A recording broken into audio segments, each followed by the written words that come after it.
Muy buenas tardes a todos los participantes. Les saludamos y les damos una cordial bienvenida nuevamente desde aquí del Hospital Belén de Trujillo, desde el área de telesalud. Bienvenido a todo el personal de salud a la telecapacitación del día de hoy, viernes 24 de enero, con el tema autismo en niños.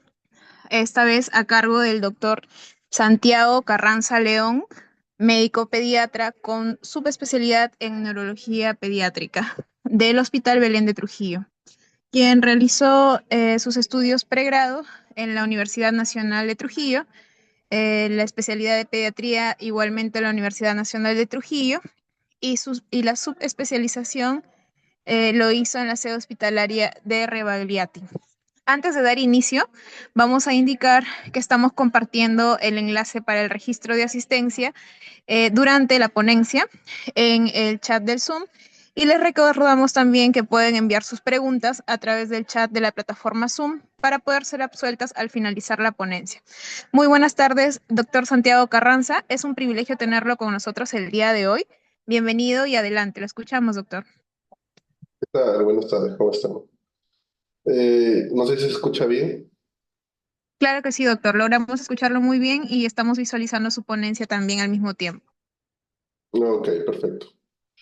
Entonces, en este tema del trastorno espectro autista quiero dar algunas definiciones más que todo para el diagnóstico porque el manejo en realidad es multidisciplinario y eso es lo que interesa en realidad, ¿no? Encontrar los signos de alarmas y ver qué es lo que sucede, ¿no? Este diagnóstico ha ido cambiando conforme han ido pasando los años y va a seguir cambiando.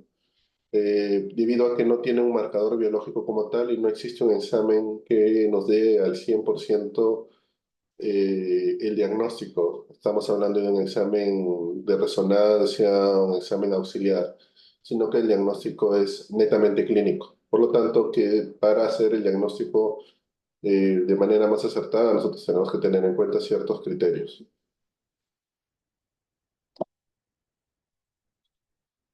En realidad, ¿qué es el autismo, no? El autismo se hablaba de esto desde hace más de una década, de hace más, perdón, de 100 años. Y hay definiciones que se catalogan como tal. Por ejemplo, la definición de autismo en Europa como la habla como un trastorno, ¿no? Trastorno quiere decir un problema en el cual tenga una gran dificultad en realizar sus actividades con normalidad respecto al resto de personas, ¿no? Y este tiene una amplia variedad de expresiones clínicas que son el resultado de varias disfunciones que tengan que ver en el desarrollo neuronal del paciente. Sin embargo, la última definición, la de Wu, la del 2014, que es la más aceptada, lo cataloga no como un trastorno, sino como una condición. Si bien es cierto, se llama un trastorno, muchos de estos son bastante funcionales, ¿no? ¿Qué quiere decir? Que muchos pasan desapercibidos. Y es por eso que les comentaba de que como que el diagnóstico ha ido ampliándose en el tiempo, ¿no? Y esto tiene que ver más que todo en dificultades en la socialización, en la interacción y pacientes con intereses restrictivos o repetitivos que conllevan a cambios de conducta que necesitan un apoyo justamente por esto, ¿no? Eh, En lo que respecta a las definiciones de autismo, ya hay definiciones como les comentaba, desde hace más de 100 años. Uno de los más leídos acerca del tema, Asperger, ¿no? Que hablaba acerca de que viendo algunos niños con trastorno de espectro autista, logró dar a entender en su departamento de pedagogía terapéutica algunos patrones restrictivos y repetitivos que había. Es más, en el DSM-4 se puede ver un síndrome que, bueno, se ha dejado de utilizar ya últimamente, que es el síndrome de Asperger. Si bien es cierto, todavía está en el CIE-10, ya no existe en el CIE-11, ¿no? Debo explicar por qué. Lorna Wing fue la creadora de la triada, ¿no? La triada básica antes era un problema de interacción social, un problema de comunicación verbal y no verbal, y un repertorio restringido de comportamientos e intereses, ¿no? Como se da cuenta de estas, hay muchos pacientes que tienen comunicación verbal, por lo tanto se dejó de utilizar, ¿no? Entonces, ¿cuáles son las áreas realmente de dificultad en el paciente con trastorno de espectro autista? Un problema en la comunicación y un problema en relaciones sociales. En realidad, la comunicación se ha fusionado dentro de las relaciones sociales porque la forma en cómo nosotros nos comunicamos debe tener, además de un proceso netamente informativo, un proceso comunicativo. O sea, nosotros nos comunicamos con nuestra postura, conforme nosotros miramos a los ojos, o sea, todo nos permite determinar una comunicación fluente que es algo propio del ser humano, es algo propio de nosotros, que lo hemos ido perfeccionando con el tiempo. Y eso es lo que tiene distinto el trastorno espectro autista. Y un problema de flexibilidad e imaginación. Esto estamos hablando de problemas de restricción y repetición, ¿no? Y ahora estamos hablando de la diada, que estamos hablando de una alteración del desarrollo de interacción social o un aislamiento social, que puede ser significativo o no, o que tenga dificultad, o sea, puede recibir interacción social, mas no él trata de buscar interacción, ¿no? Y hay dificultad para activación, ¿no? O sea, para lograr interacción social, para empezar la interacción más que todo, ¿no? Dentro de este también tenemos los intereses restrictivos o repetitivos que hacen que el niño sea muy congruente de una forma en que aprende las cosas, ¿no? Si esa forma lo vio y esa forma él cree que es suficiente, lo repite una y otra vez, ¿no? O de repente su manejo emocional hace que repita las cosas, entonces puede parecer lo que le llaman las estereotipias, ¿no? Movimiento repetitivo, ya sea de las manos, de los pies, o pararse, de dar vueltas, ¿no? O perseverancia en las palabras, ¿no? Por ejemplo, quiere aprender algo, pues da una y otra vuelta, ¿no? A la misma palabra, o el entendimiento de eso, ¿no? O, ¿no?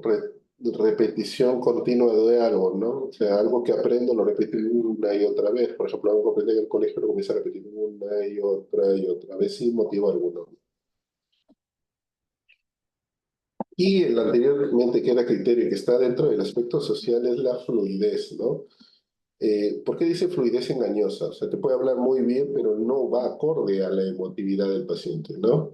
Lo que antes se llamaba un trastorno pragmático semántico, bueno, todavía se llama, pero se le catalogaba antes como trastorno pragmático semántico, era esa capacidad que tienen las personas de entender el lenguaje como tal, ¿no? Como una función comunicativa como tal, y a eso es donde ahí tienen problemas, ¿no? Por eso tienen ecolalias, ¿no? O sea, tú le preguntas algo y te repite lo mismo, ¿no? O, por ejemplo, en lugar de hablar de yo, de tú, ellos hablan acerca de la otra persona como si fuera ellos mismos. O hay hablar o hablan en tercera persona, ¿no? Por ejemplo, en lugar de decir yo quiero, dicen su nombre como que quieren, ¿no? Por ejemplo, en mi caso sería, en mi caso sería Santiago quiere eso, ¿no? Y hay otras manifestaciones que están muy asociadas, como ejemplo el problema de procesamiento sensorial. Mira, el problema de procesamiento sensorial cualquiera lo puede tener y muchas veces esto son lo que sale en las imágenes del TikTok, ¿no? Que mucha gente entra, ¿no? Y se asusta, ¿no? Cuando comienza a ver estas cosas, ¿no? De que caminan en puntillas, de que se tapan ante los sonidos fuertes, ¿no? Pero no necesariamente está asociado solamente al autismo, ¿no? Estas son manifestaciones que pueden haber, pero debe tener como el antecedente el paciente los primeros dos, ¿no? Que estábamos hablando, ¿no? Un aspecto social de conductas repetitivas y restrictivas. Y a esto se añaden estos, digamos, los rasgos, ¿no? Entonces, a veces muchos de estos niños pueden, eh, el dolor, por ejemplo, lo pueden sensorialmente adaptarlo, ¿no? Por ejemplo, se caen, se golpean y siguen como si no pasara nada, ¿no? Y no solamente ocurre en ellos, sino también en otros trastornos, ¿no? Y eso a veces confunde el diagnóstico, ¿no? Entonces, estos son, digámoslo así, como rasgos que están dentro, pero no son criterios, ¿no? Para el diagnóstico, ¿no? Y otro muy común es que muchos de estos niños a veces están asociados a otros problemas, ¿no? Por ejemplo, no solamente tienen TEA, sino también tienen TDAH. Y se confunden y creen que solamente es el TDAH, porque el niño está corriendo de un lado para otro, pero normalmente el TDAH es un niño que corre de un lado para otro, pero que cuando se tranquiliza te interacciona bien. En cambio, el niño autista no, es como si estuviera perdido, se da corre de un lado para otro, pero sigue pues, como que estuviera, entre comillas, digámoslo, en su propio mundo, ¿no? Y algunos de otros niños son, esto sí, bastante común, pueden tener habilidades muy buenas en ciertos aspectos, ¿no? Después eso se le llaman savant, ¿no? Aprenden a leer muy rápido, de manera muy temprana, pueden tocar el piano solamente con escucharlo una sola vez, ¿no? O pueden dibujar solamente a puramente, ¿no? Entonces, son cosas añadidas, más no son criterios para el diagnóstico. O sea, puede haber, pero su ausencia o su presencia no es un criterio para el diagnóstico, ¿no? Y estos pacientes pueden tener también algunos síntomas, ¿no? 20% de los trastornos espectro autistas tienen epilepsia, pueden tener conductas agresivas, especialmente los que son moderados a severos, en las cuales ellos mismos pueden golpearse. Con tiempo, por la falta de interacción adecuada, puede haber problemas afectivos, ¿no? A veces pueden tener trastornos obsesivos compulsivos. Hay muchos de estos niños debutan, o sea, desde muy pequeños con trastorno de sueño, estamos hablando de 6 5 6 meses, ya desde ahí tienen trastorno de sueños, algunos son o por defecto o por exceso, ¿no? O sea, niños demasiado tranquilos, o sea, que tú lo dejas en un lado, tú le dices, haz esto, y lo hacen, y por el otro lado, demasiado intranquilos que no pueden estar sentados en un lado, ¿no? eh, Pueden ser o muy resistentes a estímulos o para nada el estímulo más pequeño lo asusta, ¿no? Algunos pueden ser muy selectivos y otros pueden comer demasiado, ¿no? Entonces, hay muchas de estas patologías psicológicas pueden estar presentes en los pacientes, ¿no? Y lo que antes llamábamos el trastorno de espectro, o mejor dicho, el trastorno generalizado de desarrollo, ahora vendría a ser más o menos en nuestra actualidad como el trastorno de espectro autista. ¿Qué quiere decir? Que para el CIE-11 y para el DSM-5 el trastorno de espectro autista engloba todos los diagnósticos, ¿no? Es por eso que ha aumentado la cantidad de diagnóstico y la aparición del diagnóstico mismo, ¿no? Esto era lo que era antes, ¿no? Que todavía tenemos en nuestros CIE-10 que utilizamos cuando nosotros hacemos diagnóstico, todavía nos sale estos diagnósticos y en base a esto es que nosotros ingresamos en nuestros papeles, pero sin embargo ya no deberíamos utilizar estos términos, ¿no? A veces este F84, trastorno generalizado del desarrollo, hablamos de algunos trastornos que todavía no tenemos o todavía pensamos en que es un autismo, pero no tenemos la certeza al 100% debido a que en edades muy tempranas pueden haber ciertos rasgos, pero no siempre son persistentes, ¿no? Y eso hay que entenderlo como tal. Y entonces el trastorno generalizado del desarrollo lo que incluía era, por ejemplo, todos los trastornos genéticos o no genéticos del espectro autista, ¿no? Por ejemplo, el síndrome de Asperger, el trastorno de integrativo infantil, el síndrome de Rett, el receptor genético, y el trastorno de espectro autista per se o autismo clásico, ¿no?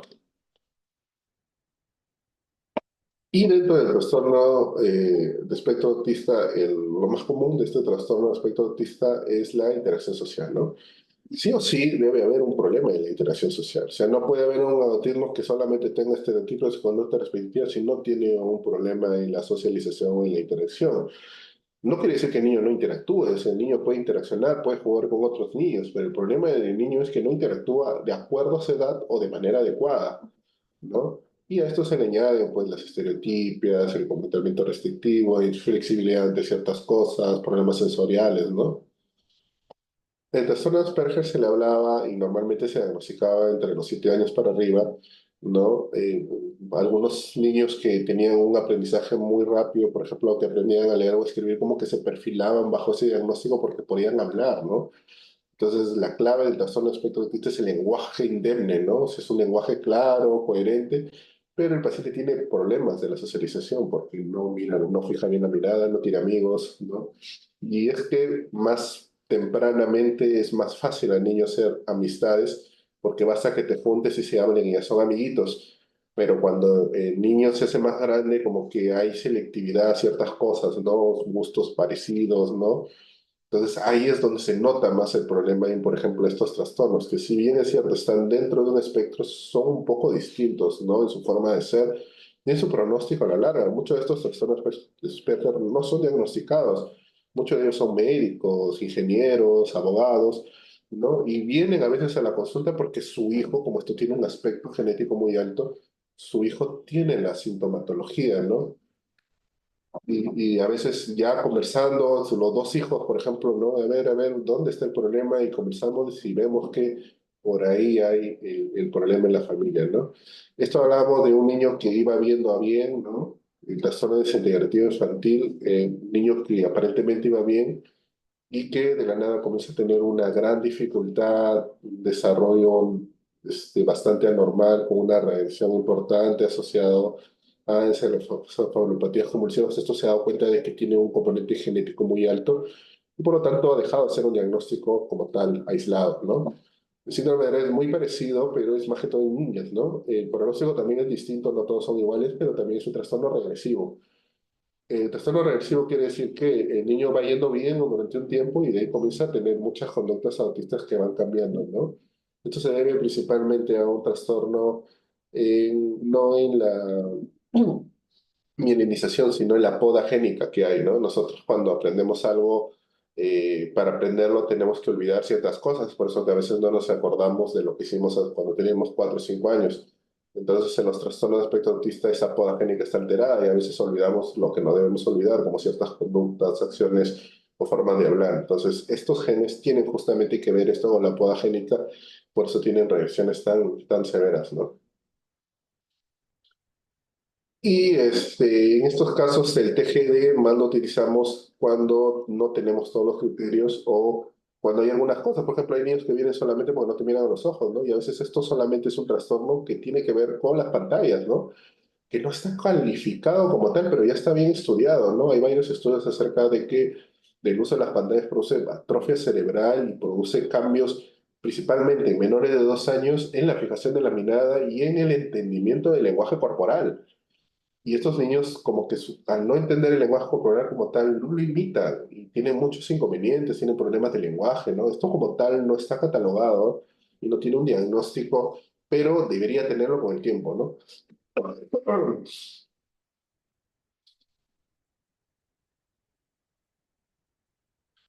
Y esto, bueno, es lo que teníamos del CIE-10 y el DSM-5, DSM-4, perdón. ¿Y qué es lo que vemos ahora? Es que de lo que era antes muy, muy, muy raro, ahora cada vez es mucho más común, ¿no? O sea, llegan a uno de 68, este es del 2000, de 2024, del CDC, hay un lugar en Estados Unidos, si no me equivoco, que es uno de 48. O sea, de cada 48 niños hay uno que tiene algún rasgo o algún grado de trastorno de espectro autista, ¿no?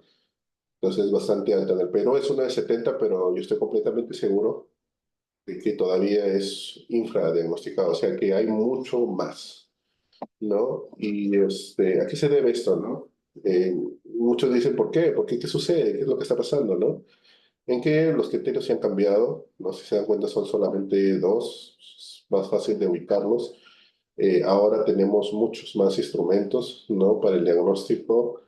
Hay un mayor conocimiento acerca de los profesionales, ¿no? Ahora los enfermeros, los técnicos ya saben, ya entienden, los mismos profesores, que son muchas veces los que envían, se dan cuenta de que no está bien el comportamiento del niño y por eso le envían, ¿no?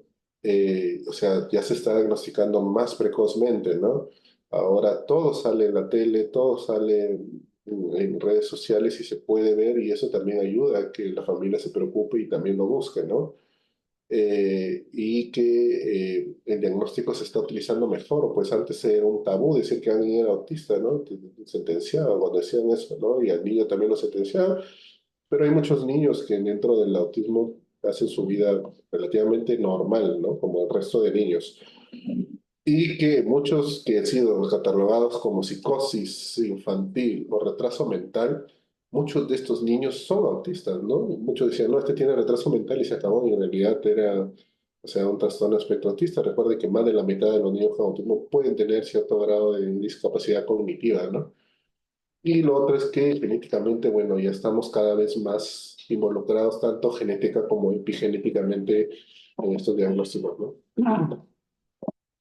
Por lo tanto, y en base a esto podemos decir que la etiología es multicausal, hay muchos factores genéticos que tienen que ver, es por eso que hay asociación entre epilepsia, modulaciones de dopamina, CTH, ¿no? tienen a ver estos cambios. Y también tiene que ver alteraciones en la inmunidad, ¿no? Así como los factores epigenéticos o ambientales, ¿no? Exposiciones a metales pesados, deficiencia de vitaminas B12, ¿no? Entonces puede estar asociado a esto, ¿no? Y dentro de los factores genéticos es uno de los más fuertes, tal vez, que ya se han estudiado más de 200 a 400 genes que están involucrados directamente y más de 1000 indirectamente, ¿no? O sea que ya se tiene un estudio que esté exactamente este gen va a tener y además que hay algunas otras enfermedades genéticas que tienen dentro de su sintomatología, ¿no? Conducta autista, ¿no? Por ejemplo, muchos pacientes con esclerosis tuberosa, neurofibromatosis, síndrome de Down, tienen asociado el trastorno espectro autista, ¿no? Los espasmos infantiles y posterior a infecciones, por ejemplo, ¿no? Rubiola congénita, sarampión, varicela, también pueden tener conducta autista porque se da en una etapa muy temprana del desarrollo y eso conlleva que las conexiones sean distintas, ¿no? Entonces, ¿a qué hablamos en general del problema, ¿no? El problema no es que el cerebro esté mal, que tenga un hueco, que tenga una lesión, por eso, por lo tanto, no es necesario hacerle una resonancia, un ataque, como muchos piensan, ¿no? Y a veces vienen acá y te dicen, ¿sabes qué? Mire, tengo que, doctor, me han pedido que le saque resonancia, TAC, potenciales auditivos, ¿no? A veces tienen una recetaria así de grande de cosas para pedir y no necesitan nunca ninguna de esas, ¿no? Y esto se debe a que el problema en realidad es la función de la neurona, cómo se conectan, ¿no? Esas áreas específicas del cerebro no conectan igual, ¿no? Entonces, en zonas que son prefrontales o ejecutivas tienen menos conexión, que son las que tienen que ver con memoria, con sonidos, con emociones, y por lo tanto hacen cambios en la conducta, ¿no? De cada uno de todos de nosotros es diferente, pero en ellos es mucho más diferente y hace que la conducta sea mucho más apreciable, ¿no? Parte de la epigenética quiere decir que el ambiente en el que está puede incrementar o no la sintomatología. Es por eso que si tú expones a un niño con rasgos o trastorno de espectro autista de edades tempranas, puede tener mucho mejor pronóstico en el tiempo, ¿no? Es por eso que entre más temprano sea de la detección del trastorno de espectro autista, el pronóstico del niño es mucho mejor. Entonces, es raro que yo esté diagnosticando a un niño de los 5 o 6 años, es por dejadez muchas veces de la misma familia. O porque es un cuadro extremadamente leve, ¿no? Que ha ido paseándose de lugar en lugar, ¿no? Hay riesgos potenciales respecto a la parte genética y es que, bueno, entre más temprano o entre, por ejemplo, entre más preponderancia genética hay entre los hermanos, por ejemplo, en los monocigóticos la posibilidad es más alta, ¿no? Sin embargo, no llega a ser el 100%. ¿No? Y aún así, también hay estudios en los cuales también el tiempo de embarazo, ¿no? Entonces, si por ejemplo tienes un hijo y el año siguiente tienes otro hijo, también hay una posibilidad de recurrencia mayor y el riesgo relativo es alto, pero si lo tienes después de 5 o 6 años, baja enormemente el riesgo. No se explica por qué, tal vez los genes estén dando vueltas justamente en una época de la vida, pero tiene mucho que ver entre más temprano esté el diagnóstico, ¿no? Los hombres siempre tienen más predominancia en las mujeres en el autismo. En realidad, en la mayoría de las enfermedades, salvo en las inmunológicas, los varones son los que siempre se ven más afectados y mucho de esto tiene que ver con trastorno de tipo genético. ¿Ya? Entonces ya se sabe que la epigenética que viene a ser cómo el ambiente promueve nuestros genes, ya se ha estudiado, ¿no? Se hizo varios estudios con animales y se ha verificado de que el miedo, el estado continuo de estrés puede hacer cambios en nuestros genes. No quiere decir que el gen se rompa, sino que se deja de expresar, porque hay metilación en zonas especiales de los genes y a veces una de esas zonas hace que se muevan algunas eh, migren de manera adecuada algunas neuronas, se controlen bien y eso a veces se deja de expresar, ¿no? Entonces, embarazos terribles, problemas secuenciales durante el embarazo, ¿no? Emocionales importantes, puede llevar también como factor de riesgo a un trastorno espectro autista, ¿no? Es un factor de riesgo, más no es la causa, ¿no? Entonces debe haber un componente genético primario que esté asociado a un factor ambiental y la heterogeneidad epigenética, que quiere decir que tanto estas genes se van a expresar o no, van a llevar al diagnóstico como tal, ¿no? Por eso dice que a cualquiera le pueden dar, pero debe haber una susceptibilidad genética en ese paciente, ¿no? Para que esto ocurra, ¿no? Por ejemplo, Un factor ambiental importante puede ser la prematuridad, ¿no? La prematuridad extrema conlleva a que zonas del cerebro no se desarrollen de manera adecuada y eso conlleve o no se conecten de manera adecuada. O sea, está todo bien, pero no se conectan bien y eso conlleve a trastornos de espectro autista o algunos otros trastornos, ¿no? Como el TDAH, por ejemplo, ¿no? Esto es un modelo básico, ¿no? Que quiere decir que pueden haber varias causas, dentro de ellas la genética, que va a llevar al trastorno del neurodesarrollo, que va a llevar a una disfunción en ciertas zonas, puede ser una disfunción ejecutiva, ¿no? Y esto lleva a un síndrome conductual, ¿no? Y esas alteraciones neurobiológicas van a llevar a procesos biológicos, que es la expresividad del problema, que va a llevar a características conductuales propias del paciente, ¿no? Y el debate es por qué dicen espectro, por qué es Asperger, por qué síndrome de Rett y Asperger, porque muchos todavía utilizan, ¿no? Todavía veo gente utilizando bastante Asperger, no, esto es Asperger, dicen, ¿no? Pero ya no deberíamos, ¿no?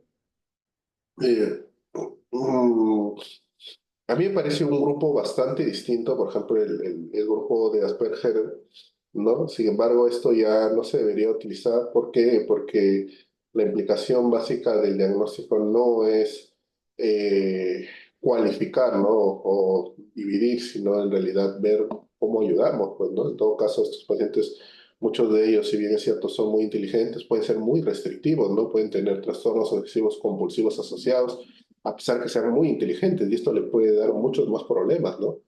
Entonces, no siempre un coeficiente intelectual algo va a llevar a que el paciente no tenga dificultades, por si acaso, eso hay que entenderlo, ¿no? Y el trastorno semántico pragmático, que puede ser momentáneo, ¿no? Por ejemplo, tener ecolalia, repetir lo mismo siempre, eso puede ser momentáneo y el paciente puede entenderlo bien con el tiempo, y eso es lo que a veces se tiene que trabajar, ¿no? Como que es una forma de lo que tiene, ¿no?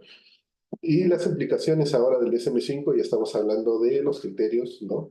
Problemas en la comunicación social, principalmente, ¿no? Dificultades de la reciprocidad social o emocional, ¿no? Por ejemplo, si alguien te da algo, sonreír, ¿no? Dejarse abrazar, ¿no?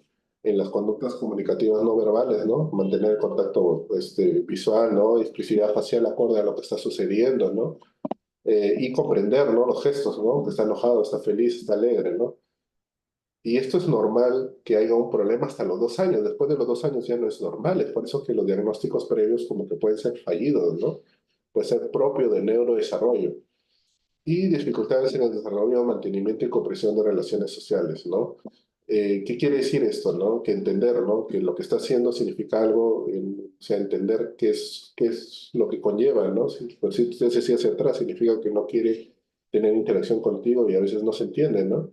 Hay alguna gente que es por defecto, ¿no? Que no quieren nada, algunos trastornos, ¿no? Pero otros que más bien quieren mucho, ¿no? Y es lo mismo, al final los dos son autistas, ¿no? O sea, que a veces se acerca mucho, lo abraza con mucha fuerza, ¿no? O sea, no se mide, ¿no? No mide el espacio que tiene cada persona, ¿no?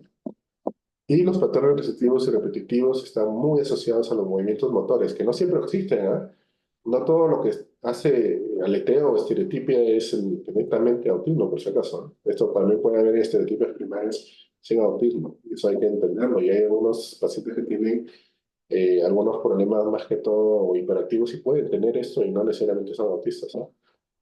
Y inflexibilidad, ¿no? O sea, mantener un patrón siempre de la misma forma de ser, ¿no? ¿Por qué? Porque hay poca flexibilidad mental en estos pacientes, ¿no? Y esto se añade, y esto es un corolario prácticamente, el interés restrictivo, ¿no? O sea, si tú eres inflexible en algo, solamente vas a querer que esas cosas sean lo que te gusta, ¿no? Y apego, no un solo tipo de comida, un solo tipo de juguete, andar con el juguete de arriba para abajo, o con cosas inusuales, ¿no? Tener un globo en la mano, ¿no? O tener algo en la mano siempre, ¿no?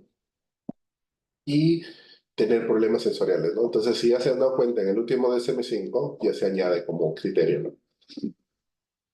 Entonces, esto va sumando. No es que quiere decir tengo uno o dos y ya tiene, ¿no? Sino que tiene que tener criterios de patrones restrictivos, tiene que tener criterios de conductas sociales anómalas, ¿no? Y que estos síntomas deben desarrollarse tempranamente. Entonces, tienen 18 años y recién entonces, esto no es autismo, es un hecho, ¿no? Tienen que haber de temprana edad, de los 6 años recién empezó, pues, no es autismo, ¿no? Que no se hayan dado cuenta es otra cosa, ¿no? Pero no, eso no es, ¿no? Y que estos síntomas tienen que tener algún problema en las áreas de funcionamiento. Si es un niño que va bien al colegio, hace todo bien, todo ok, Entonces, ¿por qué viene, no? Entonces, no hay razón, eso no es un trastorno, ¿no? O sea, tiene que tener o problemas sociales o laborales o de aprendizaje, ¿no? Y esto no se deben de explicar por otras cosas como una discapacidad intelectual, por ejemplo, ¿no? ¿Y por qué se cambiaron los criterios? Fácil y rápido es porque el paciente en sí es un paciente muy variable, ¿no? Nosotros somos los que encasillamos los diagnósticos, no es que el neurodesarrollo venga así, ¿no? Como nosotros queremos, sino que nosotros tratamos de clasificarlos para poder estudiarlos mejor, ¿no? Y esto se debe a que mucho de lo que antes era trastornos, el trastorno de espectro autista es distinto al autismo, ¿no? El autismo es el autismo clásico, ¿no? Con el paciente con dificultades cognitivas, con problemas de lenguaje, con problemas sociales. Ese es el autismo clásico y que ahora nosotros debemos hablar de un trastorno de espectro autista porque muchos de estos niños no tienen problemas de lenguaje, no tienen problemas restrictivos al 100%, ¿no? No son del todo repetitivos o lo dejan de hacer, por lo tanto, no tienen el diagnóstico como tal de autismo clásico, pero sí tienen como que una forma, ¿no? Entonces, si se dan cuenta, como que se ha ampliado el diagnóstico, como se dan cuenta, esta sombra puede ampliarse mucho más. Hay muchos pacientes que tienen una o dos cositas, ¿no? En el tiempo, y eso llama la atención, ¿no? Ah. Entonces, por ahí están hablando, por ejemplo, había visto un artículo de autismo subclínicos, eso como que es una eh, derivación media sui generis del diagnóstico, pero que se está estudiando, ¿no? Al ingresarlos, ¿no? Los pacientes que han tenido síntomas y que en el tiempo dejan de tenerlos, ¿no? Porque teóricamente la condición de autismo no deja de serlo, pero hay pacientes que sí mejoran bastante, ¿no? Hay pacientes que son diagnosticados de autismo vienen a mi consulta y comenzamos a conversar tranquilamente sin ningún problema y tienen los hijos que tienen autismo. Pues, ¿dónde quedan esos pacientes, no? Y esos son los que algunas literaturas lo han catalogado como autismo subclínico, ¿no? Y entonces, ¿por qué dejamos de utilizar? Porque la investigación avala la diferencia entre un Asperger con un Asperger de alto funcionamiento, con un niño de autismo de alto funcionamiento, que se llama los niños con notas altas, AMAPS, ¿no? O aprendizaje fácil, ¿no? Los trastornos desintegrativos no se pueden separar, ¿no? Porque la sintomatología es muy parecida. Y el trastorno de generalizado de desarrollo, pues el trastorno generalizado de desarrollo puede desaparecer y esto puede incluirse en lo que conversábamos, ¿no? Entonces hay algunas sintomatologías que pueden desaparecer simplemente porque son edades muy tempranas, ¿no? De diagnóstico. Entonces a veces me vienen a los 9 meses, doctor, quiero descartar autismo. Posible, pues, ¿no? Es una edad todavía que todavía se están formando ciertas áreas del desarrollo. Es como decir, quiero diagnosticar TDAH a los 2, 3 años, no se puede.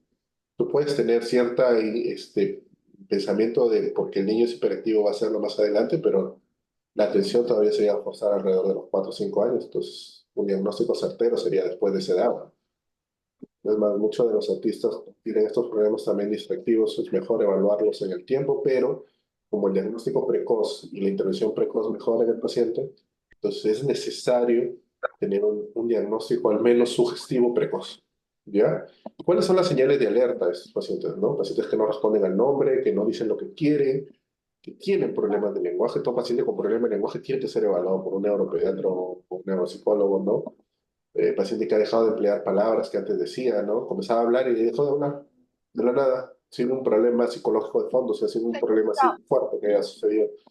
No, parece que hablan y no te escucharan, ¿no? Como si estuvieran sordos, ¿no? Que no señalen hasta el año y medio, que no digan ni hola ni adiós hasta el año y medio, eso es un signo bastante importante de inmadurez social, ¿no? Que algunos niños lo pueden tener de manera tardía, pero no es lo común, ¿ya?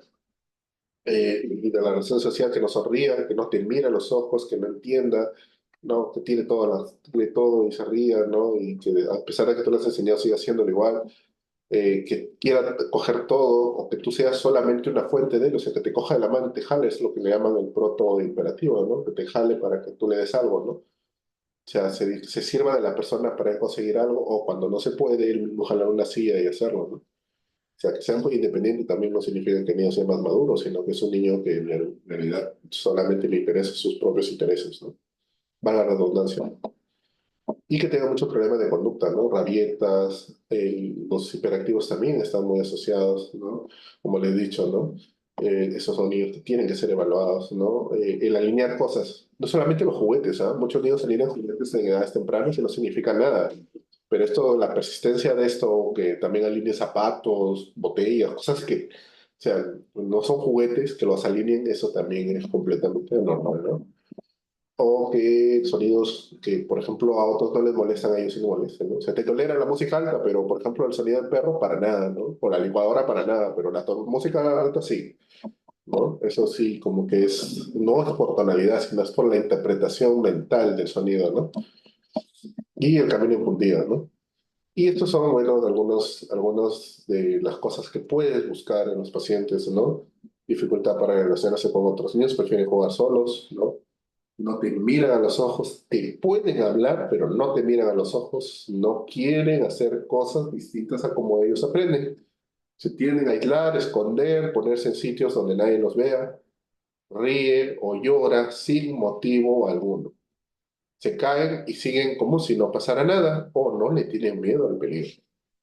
No quieren que los toquen, no les gusta que los abrace, pueden ser agresivos cuando tú los abrazas. De la nada, o porque no, si les cae un juguetito, comienzan a gritar, tirar las cosas, ¿no? No responden al llamado por su nombre. Con labios tú le dices algo y te repite exactamente lo mismo, o ve la frase de la televisión y la repite tal igual como la escucha en la televisión. Los juegos los juegan de la misma forma, ¿no?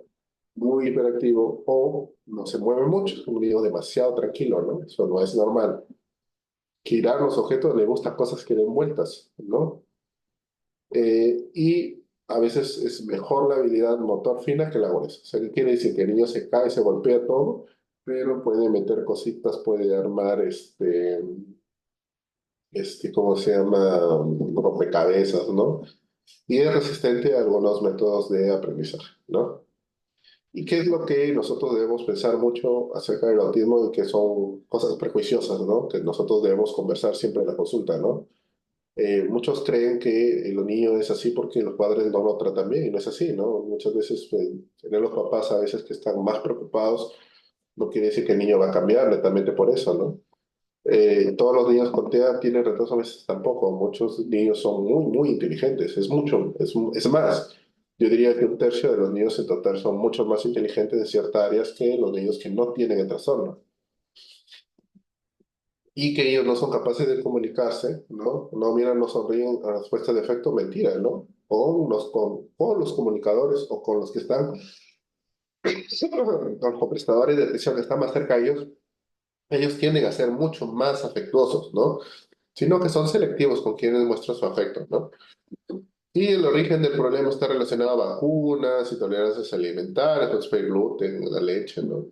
Intoxicación por metales pesados. Viene el doctor, necesito que me haga un examen de metales pesados si vive acá.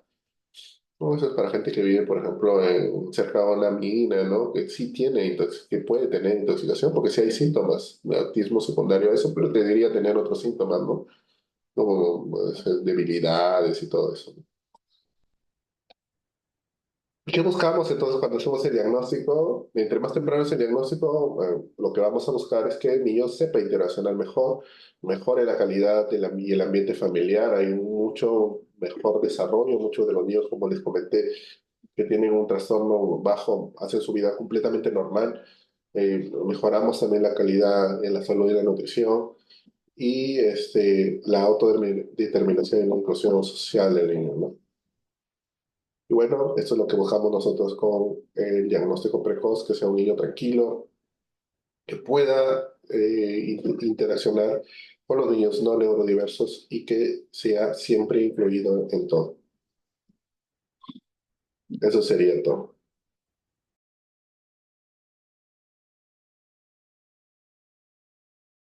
Muchísimas gracias, doctor, por la ponencia del día de hoy que nos ha brindado. Vamos a pasar a la parte de las preguntas.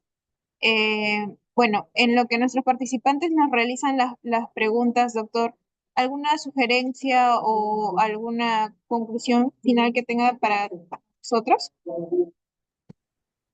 No, en general, el trastorno de espectro autista debe tener un manejo multidisciplinario, o sea, no solamente ya está el diagnóstico de Dios, ¿no?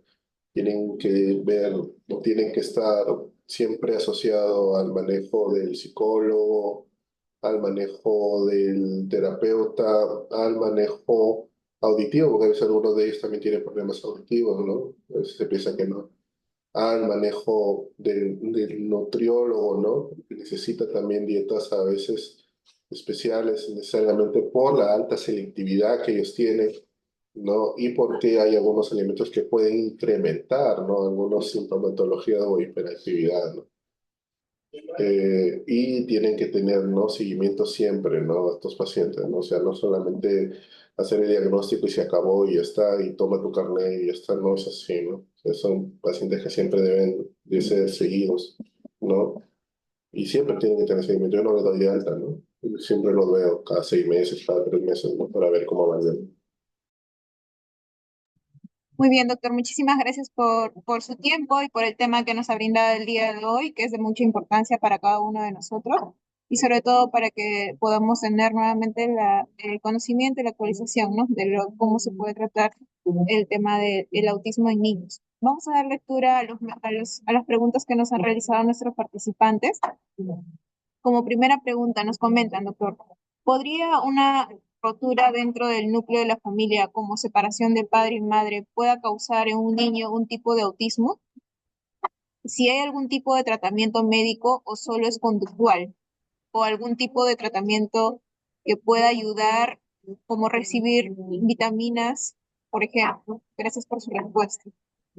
No, no es causa. Tampoco es, como quien dice, la exacerbación. El niño ya debería tener, porque el trastorno de neurodesarrollo tiene un componente básico que puede ser genético, ¿no? ¿No? Pero no es la causa, pero sí puede exacerbar ciertos síntomas conductuales. Y ya les había comentado, tiene que ser en edades tempranas. Pues un niño que regresiona a los 12, 13 años, eso no es autismo, ya puede ser un trastorno de conducta. Ya, o sea, no todos los signos, no lo interpreten mal. Los signos que le llaman rasgo de autista no es igual a autismo, ¿ya? Tienen que haber un problema. Si el niño deja de interaccionar con otros niños, y si lo hacía, ese es un trastorno de socialización, no es autismo. Tiene que ser en edades tempranas. Hay patrones, hay conductas, eso se es personalizado y tiene que deberse a cada paciente porque cada paciente es distinto. ¿Ya? Pero en general no hay un tratamiento, como quien dice, un esquema general para todos. El esquema es personalizado.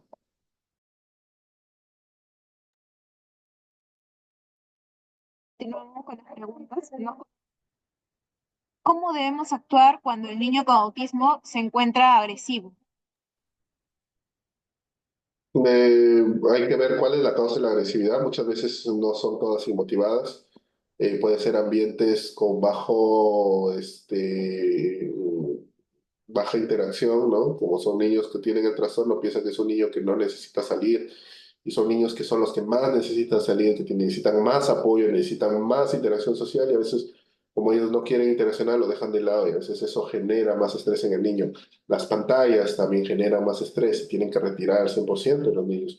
Hasta los 6 años, nada de pantallas en los niños, en general, ¿ah? No solamente los trastornos de autismo, en general, porque generan más estrés y ansiedad y a veces eso pasa, ¿no? Si a pesar de eso y a pesar de las terapias de conducta el paciente persiste con agresividad, recién en ese momento se puede determinar un tratamiento con algún tipo de medicamento, ¿no? Y hay que ver cuál es el problema, si el problema es ansioso o si el problema es netamente agresivo, ¿no? O de impulsivo. Entonces, algunos de los medicamentos aprobados por la FDA para el tratamiento puede ser la risperidona o el aripiprazol. Y en algunos niños que son mucho más grandes podríamos utilizar ansiolíticos, ¿no? Como sertralina o fluoxetina. El resto de medicamentos, si bien es cierto, se pueden usar, no están comprobados al 100% para el manejo ni aprobados para el manejo del trastorno de espectro autista. Muy bien, doctor. Se indican. ¿Qué exámenes se podría realizar a un niño de 3 años para poder descartar autismo? Eso es lo que estábamos comentando justo ahora, es que no existe un examen, ¿ya? Si alguien te pide que le hagas un electro para diagnosticar, es mentira, eso no existe, ¿ya? No existe ni electro cuantitativo, ni resonancia magnética, ¿no? Tampoco no existe evaluación auditiva que te diga que tiene diagnóstico. No, ningún diagnóstico es mayor que el diagnóstico clínico, de la experiencia clínica. Ya, por lo tanto, eso es negación a veces del diagnóstico. Y lo que no se quiere es negar, sino si tiene un problema el niño, tiene que tratarse el problema. Ya, y de esa manera ir mejorando.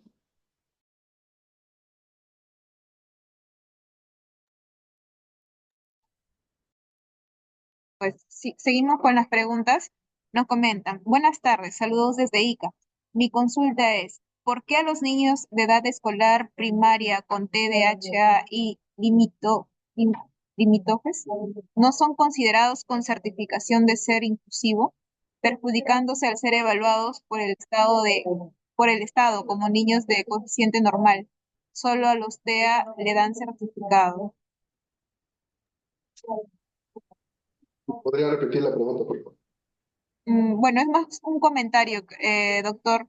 Nos dicen, ¿por qué los niños de edad escolar primaria con TDAH no son considerados con certificación de ser inclusivo, perjudicándose al ser evaluados por el Estado como niños de coeficiente normal? Solo a los TEA le dan certificado. Porque el TDAH no es una discapacidad, ¿no? Es un prejuicio también, ¿ya? A menos que tenga otra cosa, que eso sí lo haga discapacidad. Pero ese es otro tema, por si acaso. Pero el TDAH es una inmadurez nada más del sistema nervioso central. Ahora, si tiene mucho problema, hay que evaluar bien. De repente hay un autismo de fondo y no está siendo bien evaluado, ¿ya? Es esa la razón, neta y clara. Tampoco a un TDAH le tienen que obligar a poner a un sombra, ¿no? Porque normalmente el TDAH sí puede manejar eso, ¿ya? Mucho tiene que ver la conducta y mucho tiene que ver cómo se trata en casa. Muchísimas gracias, doctor, por la información brindada. Continuamos con las preguntas. Nos comentan, buenas tardes, ¿el diagnóstico de retardo del desarrollo está dentro del espectro autista? No, es un diagnóstico aparte. Es como es el diagnóstico de retardo del desarrollo, es el diagnóstico que más adelante derivaría a una discapacidad cognitiva. Significa que hay dos áreas del neurodesarrollo que están mal, que son o área motora, o área de lenguaje, o área de motor fino, o área de socialización, ¿no? Por ende, podría haber, ¿no? Un paciente que tenga retraso del desarrollo y también tenga autismo, sí habría. Pero si no tiene la sintomatología o características clínicas y tiene un retardo en el desarrollo, en los hitos del desarrollo, eso va más hacia un retardo del desarrollo. Ya muchos de los diagnósticos pueden coexistir, por si acaso, no son excluyentes entre otros, por si acaso, ¿ya? Pero no es lo mismo. Muy bien, doctor. Doctor, niñas, están estados en el desarrollo o sea, el autismo. No se escuchó nada, creo que preguntaron algo. Ahora sí me lo escuchan, doctor. No se escucha, Hola. Hola. no se escucha nada. Doctor, ¿ahora sí me lo escuchar? Sí, ahora sí, pero se escucha con eco. Ya, disculpe, hay bastante ruido aquí en el ambiente. Bueno, le comentaba, nos indican otras preguntas, ¿no? Nos dicen otras dudas. ¿En qué etapa de la vida se le puede comentar al niño de su diagnóstico? Y esto es controversial, ¿ah? Muchas madres creen que ocultando el diagnóstico va a cambiar mucho, ¿no? En realidad, el niño con trastorno espectro autista, la gran mayoría, un diagnóstico entre los 3 y 4 años no te va a entender nada acerca del diagnóstico. Pero una edad prudente en la cual el niño puede entender bien, que lo puede entender, tú puedes hablar de que tiene todo, pero que lo puede entender bien como tal, es entre los 9 y los 12 años, ¿no? Y eso le ayudaría más que todo a entender por qué es y por cuál es la razón de que sean distintos al resto. Pero como los niños con trastorno de espectro autista, la mayoría no son empáticos, no les interesa prácticamente lo que el resto opina, como que no tienen muchos inconvenientes respecto a esto. Pero sí, normalmente los que son trastorno de espectro autista de nivel bajo o nivel de apoyo uno, ellos se dan cuenta pues que hay un problema con ellos porque el resto de niños no los toman en cuenta y a veces tienen problemas de depresión y eso. Entonces, para evitar justamente eso, se le tienen que conversar a los niños que tienen el diagnóstico.